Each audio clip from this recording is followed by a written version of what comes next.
peaking forehead, as they say in the trade. My forehead is peaking. How are we all? Making another tea? Ellen Jones, good morning. Good morning, good morning. Obviously, I am solo.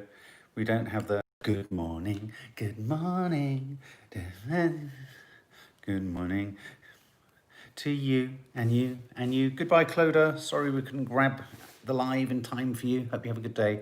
Oh, and look, it's very fuzzy. Let me just go over to 4G. From 4G. We're back with 4G. We're back on 4G. Or as someone said yesterday, I've been got by 5G. Who knows? Maybe I have. Maybe we have. Maybe the 5G conspiracy theorists think that you can't talk about being 5G, therefore it's impossible to identify. I don't know. Trying to stay awake in New Zealand. Oh, Helen McDonald. Well, thank you for making the effort. And thank you if it's your bedtime. Just pull that duvet over your head. At least just go to sleep. Deborah Holdsworth, good morning. Reem AW, good morning. Gabrielle, good morning. I found it bizarre that no news station mentioned that the capital event would cause more COVID spread when they were reporting it. I did see John Campbell talked about it. He talked with a sort of tongue-in-cheek. Morning, Zoe Agnew. How are you, my darling? John Campbell did talk about it with a sort of, I think, his tongue firmly in his cheek. Did someone see that, I saw somewhere on social media that The Simpsons, I think it's less that The Simpsons predicted there would be a man dressed as a, what was he dressed as? A sort of lion or a sort of Neanderthal man in Capitol Hill.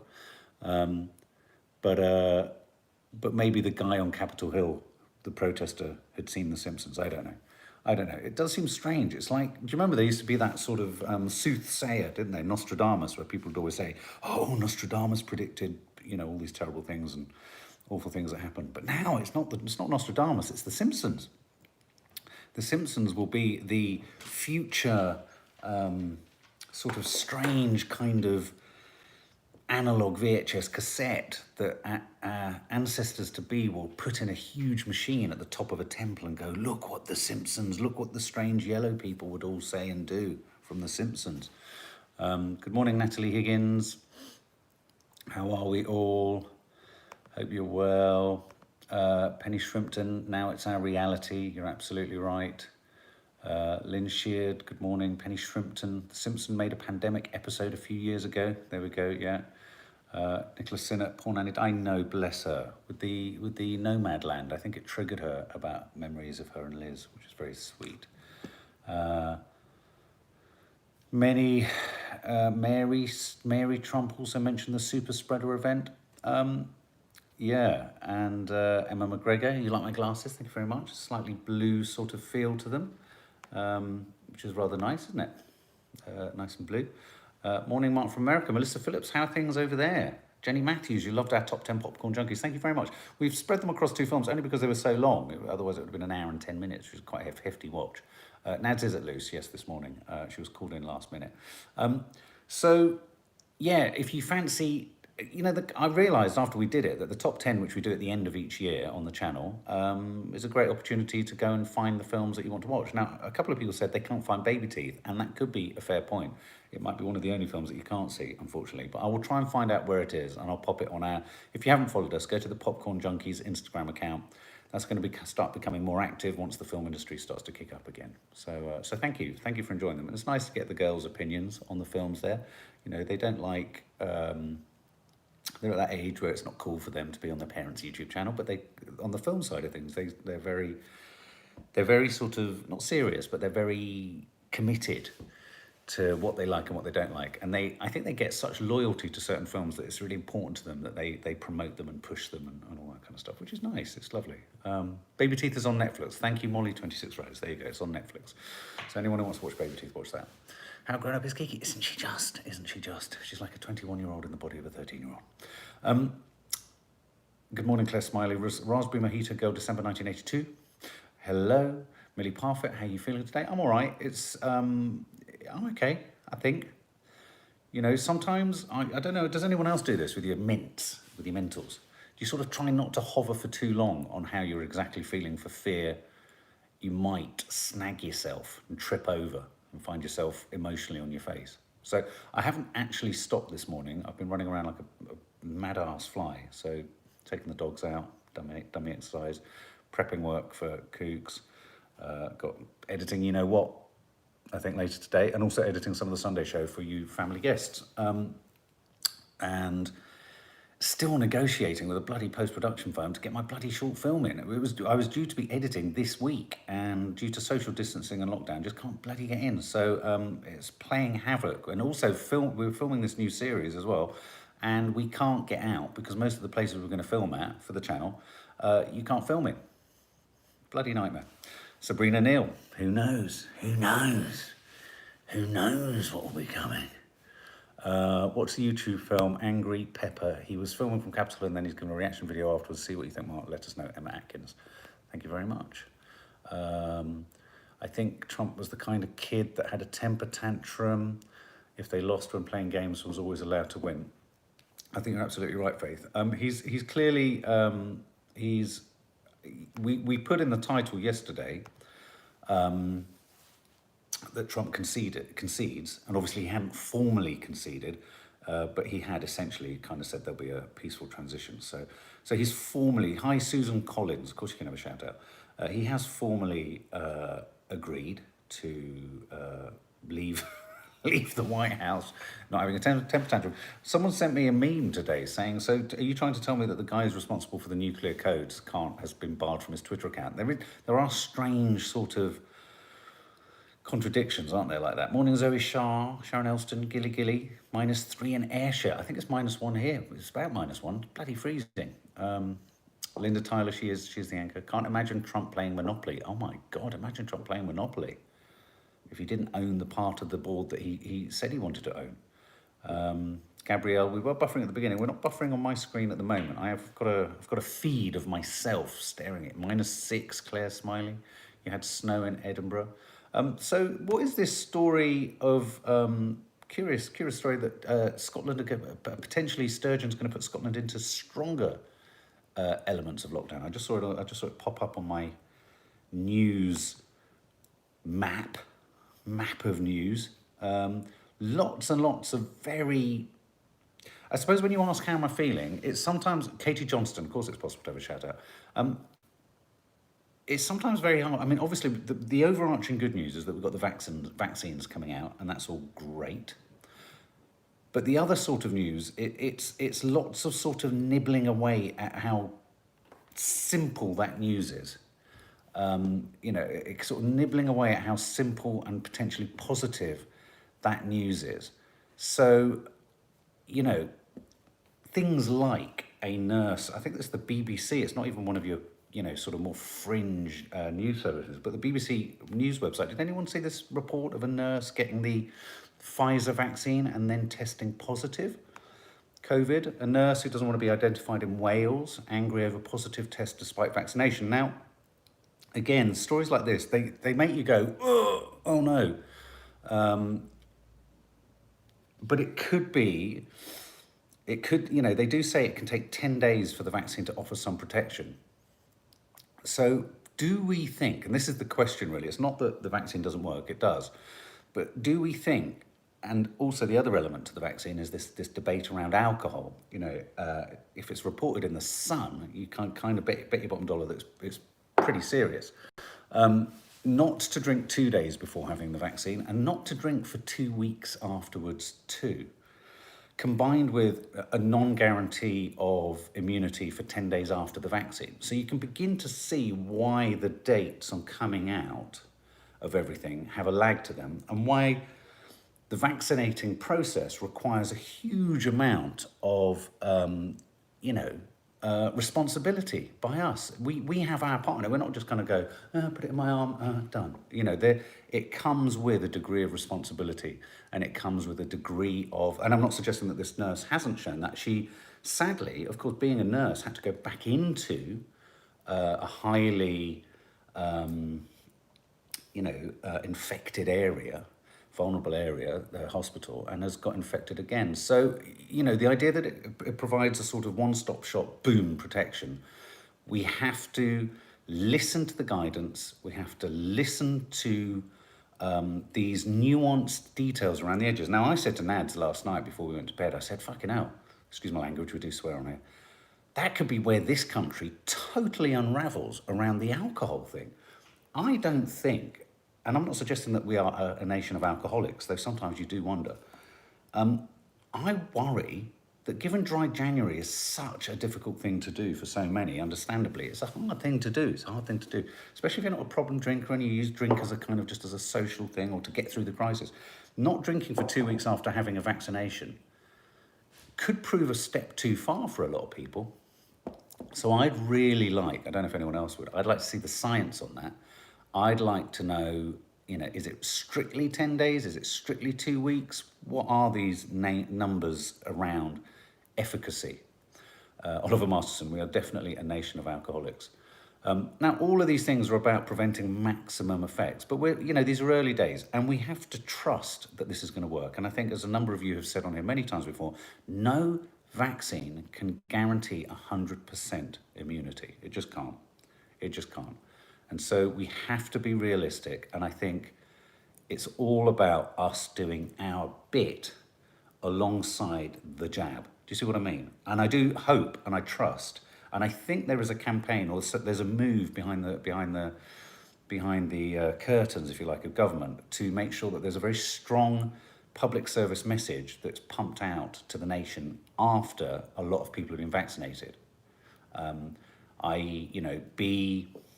There needs to be a sort of, you can't have the vaccine and then run around as if life is normal. You just can't, in a number of ways, whether it be you've got to maintain social distancing still. We also don't know for sure whether you still can't carry the vaccine, clearly if a nurse has contracted it, though she may have contracted, contracted COVID in that little period straight after getting the vaccine. Do you see what I mean? Here's something I want to know. If you're given the vaccine, this is a question. Does anyone know the answer to this? If you're given the vaccine and then you take a test, presumably you're going to test positive, aren't you? I mean, that was my first thought in the story. Maybe she had a sort of strong reaction to the vaccine. I mean, the idea of the vaccine is to give you a little bit of the virus, isn't it? Lisa Boyer, good point. She could have been positive before she had that, and you can get another positive result up to 90 days after first positive result. Yeah? What do you think? You can catch it before the vaccine? Faith Goodman, no, because it's not a live vaccine. Okay, well that's good, because I was about to say, how are you ever going to be able to distinguish between who's got it through community spread and who's got it just from having the vaccine? David Shields, did I see someone say they're from Margate? This is from Margate. I don't often know what British towns crockery are from, but I remember buying this on a trip to Margate. Jenny Mann, I had a hell of a night, 3 hours sleep, had my 16-year-old's best mate over, who's vulnerable lad. Oh dear. I had a terrible night. Nadia was snoring like an absolute trooper. Thank you, Deborah Holdsworth. You watched The Masseuse, very scary and atmospheric. Yes, she does. Yes, she did. Yeah, Robert Palmer, that's very good. I completely lost what I was going to say. What was I going to say? Oh, terrible night's sleep. Nadia snoring. Yeah, I had to. She's on her way to lose. I had to sleep somewhere else. And with Nanny Di in her room, I had to sleep in that room, and I didn't sleep well. So I was up at 6. I have had a vaccine. Get tested 3 times a week. All negative. K Webb. Get tested 3 times. Are you a key worker of some form? So yeah, no, as someone said, it's. Nadia doesn't snore. Jill Harbottle. She does, I'm afraid. Angela Locke, Pfizer is live vaccine and AstraZeneca is a dead vaccine. Could that be it? Emma McGregor, I'm sorry, but I'm not excited by the vaccine. How do we know the long-term effects? Russian roulette. Turn the Christmas lights on, Mark. Okay. Emma Lake, I have concerns about this giving the vaccine.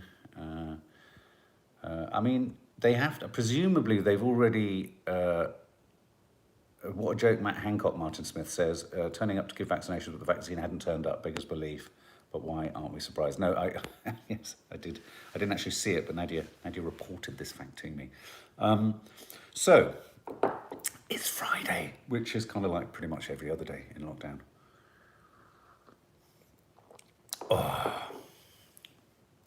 So, let's have a little look-see at some of the news, shall we? So ambulances, well, I mean, again, none of the news is particularly surprising. I tell you one other thing about the vaccination stations. I hope they're thinking about them as potential super spreader places. I mean, I get nervous just going into supermarkets only because of the handles and then the people, like the woman who was sniffing the tomatoes the other day. Do you know what I mean? So, you know, going to a sort of place to be vaccinated would be terrible, especially if you've got this 10-day, especially if you've got this sort of 10-day don't, you know, sort of get out clause.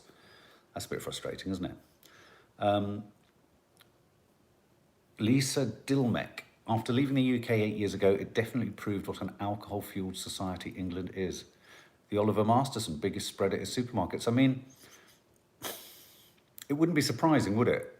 And yet we have to do our essential shopping. I drove through Brixton the other day. There were quite a few people out. I was surprised by how many people were out.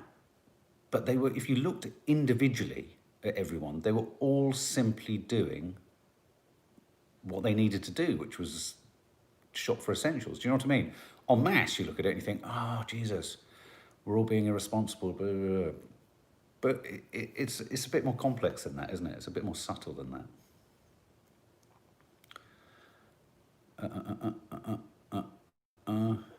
Please could you update on the subs community tab as the family guest one, because the last post for 2 weeks was about mental health chat. Absolutely. As soon as we have something to pop up, we will. Honestly, we'll put it up on the subs community chat. We are doing the homeschooling chat later, so that the time on that will be going up on the community tab. Diane Lukeman, scared even going to supermarket, people just ignore rules. Why? I still haven't recovered from the tomato sniffer. I'll never forget the masked face of the tomato sniffer. She was very arrogant. She made me want to burn the Guardian. You know how you get those Guardian readers who are really kind of Guardian readers. Myself, I read the Guardian and I like it. I like it more for their arts coverage, but you can tell a Guardian reader a mile off. Mark, on day 8 of sobriety now, awful day yesterday, had to get whole family tested. Daughter has suspected COVID toe. Well, a number of things there. COVID toe, I've heard about this, where it looks as sort of like blistered. But congratulations, day 8 of sobriety, Sam JP. Just keep taking it one step at a time. And always, I mean, this isn't a sort of holistic or spiritually pure way of doing it. If you're a slightly competitive person, like, you know, you can be a runner and know you're never going to win a race, but you can be competitive with yourself. This is kind of what I mean. Get a bit competitive with yourself in sobriety. You know, it's not going to see you through long term, but if you're having struggles, it sometimes really helps to think to yourself, I am not going to be the one who falls at the next hurdle. Do you know what I mean? So just in terms of your day 8 and getting to day 9, and if you hit little snags, it's another little methodology, and it's not exactly the kind of thing that you would sort of promote competitiveness, but you can be competitive with yourself. If you can go for a personal best in a run, you can go for a personal best in your soul, right? Emma Lake, my husband has to shield. We do all the shopping online. Going anywhere scares us with an infection rate of 1 in 18 in Essex. Concerns about getting vaccines safely if sent to mass vaccine site. I agree. The numbers are going, the numbers have been going up quite dramatically in London. I think the point is here, we are all quite keenly looking at the numbers we need to be looking at, I think, on a daily basis, rather than the disastrously tragic numbers of increased deaths that we can understand, in a sense, having happened because of the Christmas, and we've still got the New Year lag to come. But the numbers we need to keep looking at are the rates of new infections, because we're testing more than ever. We're testing more than ever, and if those numbers start to significantly fall, and I think there was a drop down of about 10,000 from the day before yesterday, that's obviously a pointer to deaths coming in, and we might be able to get an early steer from that as to whether things are plateauing out. And as I understand things are plateauing out a bit already in London. And of course, we've now got the lockdown to double down on that too. Becca J. Mack, day 22, very good, well done. So, you know, the numbers are high, the numbers are bad, but we're still at that sort of early stage of coming out. Cornish Danielle, the skate park by me was full of kids yesterday. I mean, the only thing I can say about when you see kids out and about doing stuff is, it's not good. They shouldn't be doing it. But at the same time, better out than in, if you know what I mean. I mean, so yeah. So can we just spare a thought for everyone working in supermarkets, given that, you know, we all feel that supermarkets could well be a very dangerous place. Or a necessarily dangerous place, no more dangerous than normal. I'm not suggesting we need to worry even more than we do. But do be careful, and I do think everyone does need to wash up and do all of that stuff very, very convincingly when you've been to a supermarket. Sergeant Clark, kids need an outlet. Yeah, I mean, it's very hard. It's a very hard time. I mean, a lot of people say, you know, this isn't as bad as the war and da-da-da-da. And of course, I always struggle with people who have sort of, you know, binary comparisons in the world or in life. Of course, it's not like the war. It's not a war. It's a different thing. It's all of its own, and it presents all of its own dilemmas, and therefore those dilemmas are specific to this generation. One thing I know for sure is I didn't have to deal with it when I was a child. So, you know, there, but for the grace of God go I, not having to try and behave myself as a really fucking annoying 10-year-old. Sophie J. Matilda, have you read The Midnight Library, Mark? I think you'd like it. Go and check out one of our past Sunday shows. I do a 10-minute review of it, Sophie J. Matilda. And I was really touched because Matt Haig contacted me, and that was a really lovely moment. I love it. It's a wonderful book, The Midnight Library, if anyone wants to read it. It indirectly and directly deals with the acute point of mental health at the point of a potential suicide. I won't give anything else away in it, but it's an incredibly good book. Please do go and read it if you can. So as I say, Trump condemns supporters. So headlines like ambulance waiting times in parts of England are off the scale. That's awful, and yet it's to be expected.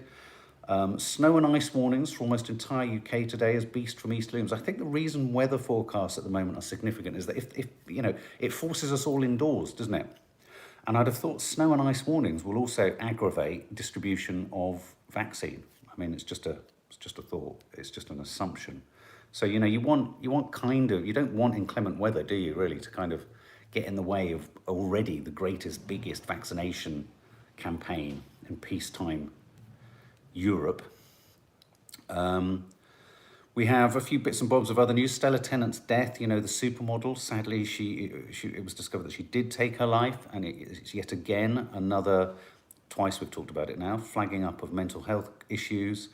We don't know the conditions of her arriving at suicide. And this is another thing that I think needs to be talked about. Mental health, you know, difficult decisions are being made by the government. Those decisions, you're always going to have a whack-a-mole situation where you do one thing and it's going to have a negative impact on this side, and then it's going to have a negative impact on this side. But I do think mental health is something that, as we start to emerge from this crisis, I think we all as a nation need to think about how we can fund and support that side of things. That's certainly why I want to throw my experience into that area to try and help.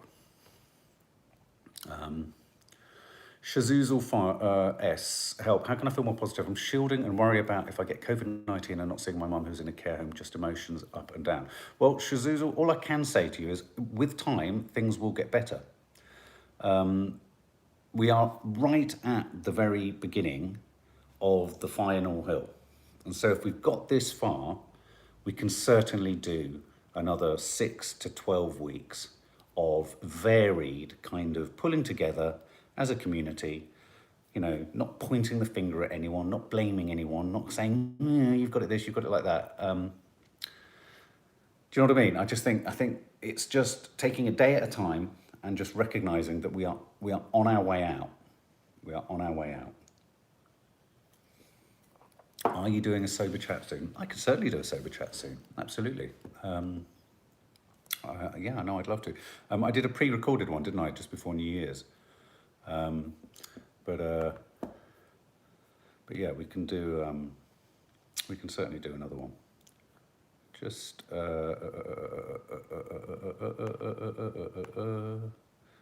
let's get rid of that person. Certainly not a preacher, just sharing. Okay, just sharing and talking and letting people share back. Erin Tyler Paris, suicide rates for last year won't be available till later this year. They've been trending upwards for 4 years. And this is the other, yeah, you hit a really interesting point, Erin. I think that one of the other things that's going to happen is that numbers for mental health and all that kind of stuff are going to peak, are sort of going to come through at a time when my worry is we're going to be really busy with getting back to normal. Do you know what I mean? And so no one's going to want to really look at that. Do you know what I mean? So it's that thing of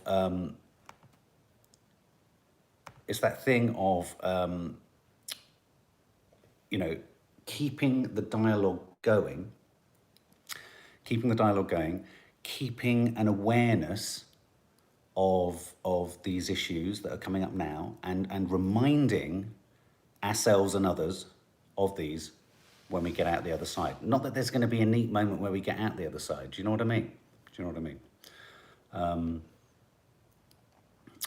Deborah Oldsworth, on local news, it's just come up, vaccine might not work properly against mutant South African COVID-19 variants, as UK Minister. There is that story, and I was kind of working my way around that story.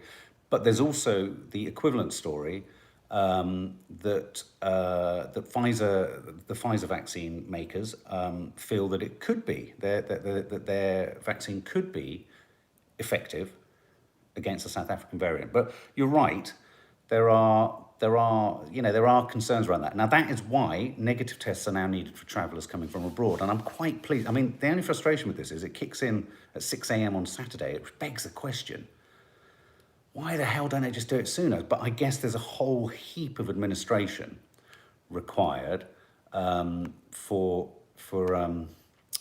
all of the kind of airlines and airports and all that kind of stuff to kind of, put this stuff into place. So, everyone coming back into the country has to have a negative test from other countries. I'm not sure if that applies to holiday makers. I'm not sure if that applies to holiday makers coming back from holidays. Do you see what I mean? Just having a little look. Why are new strains coming out now we have a vaccine, Oliver Masterson? Well, this does happen with variants. I mean, someone did say the other day something along the lines of, when they are testing a virus in a lab to activate sort of variants coming out, they do something similar to kind of what we're doing, which is do a bit of a test over here and a bit of a test over there with vaccines. So, look, these variations are going to happen all the time. I think the best news today is that negative tests are going to be needed for travellers coming into the country. My worry is, A, are those tests comprehensive? B, are those tests worth the test paper they come on? And is it soon enough? And do all the tests work? So there we go. Little random, someone's just asked, what's our favourite chocolate? It's kind of random, but I love talking about chocolate. We love all sorts of different chocolates, if I'm honest. I think Kiki's more of a Galaxy girl. I'm more of a Galaxy person. Nadia and Maddie are more of a Cadbury's person. Yeah, they should have started it in March, Sandra, absolutely right.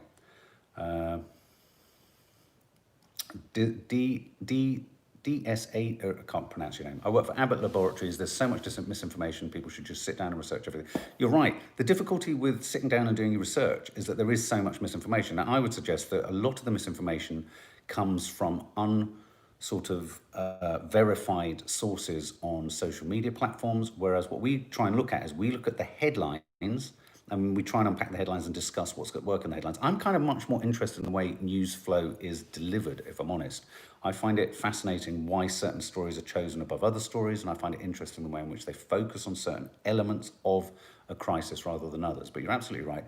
Everyone should always do their own research. No one source of news is ever reliable or not jaundiced or affected by the political persuasion. That's why I always think it's a little bit balmy when a lot of broadcasters who aren't news broadcasters. I mean, like last night, I heard a comment from one of the kind of newscasters on Sky, and they said something, and they said something that was so clearly a judgment of the news.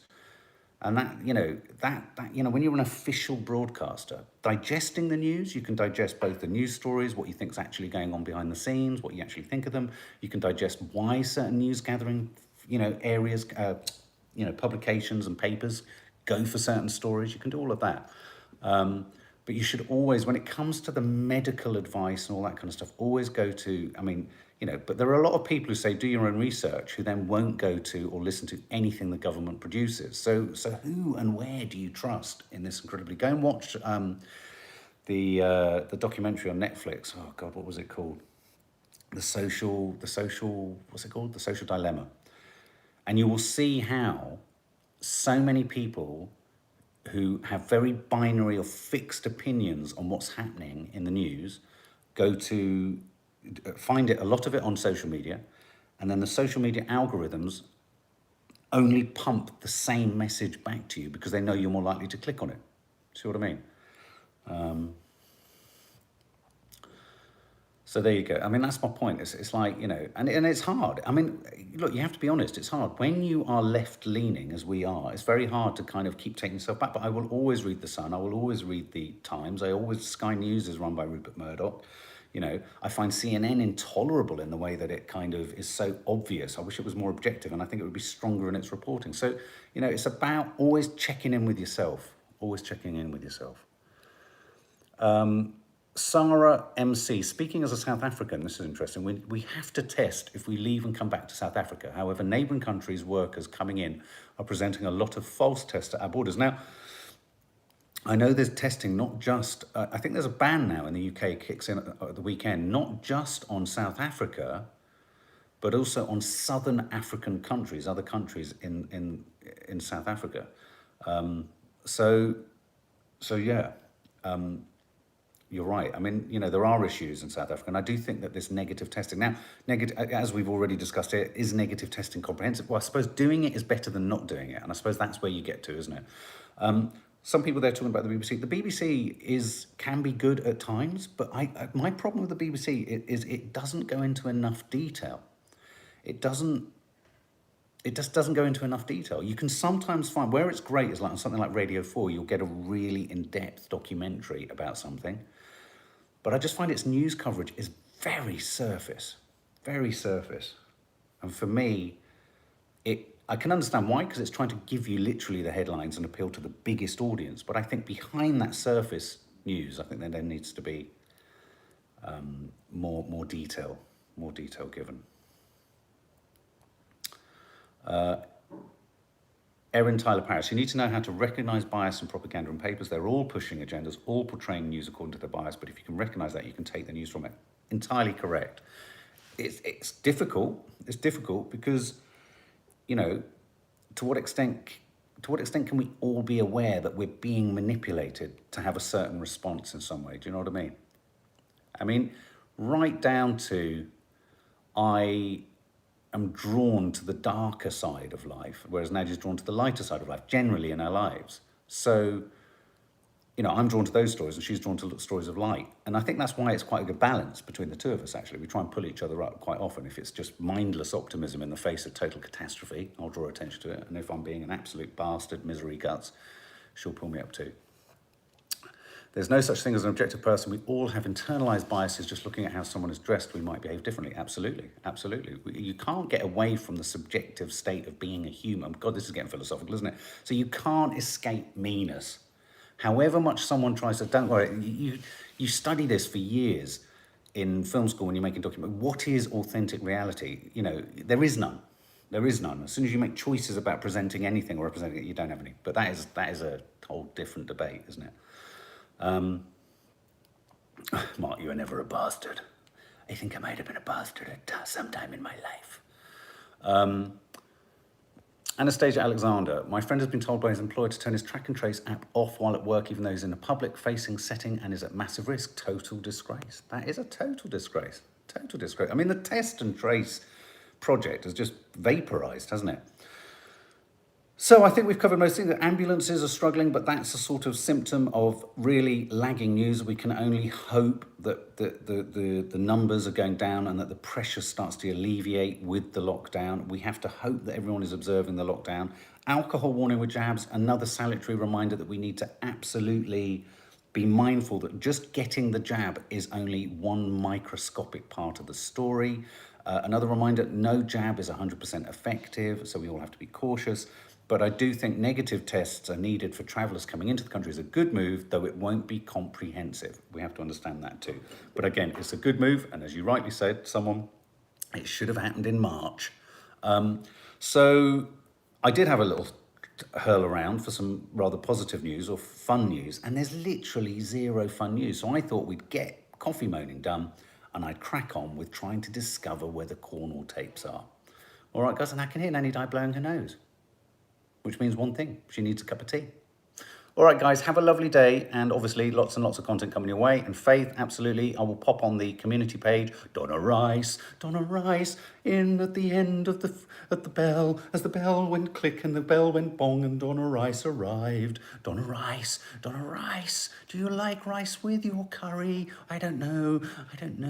I particularly like egg fried rice. Sorry, Donna Rice, pretty obvious.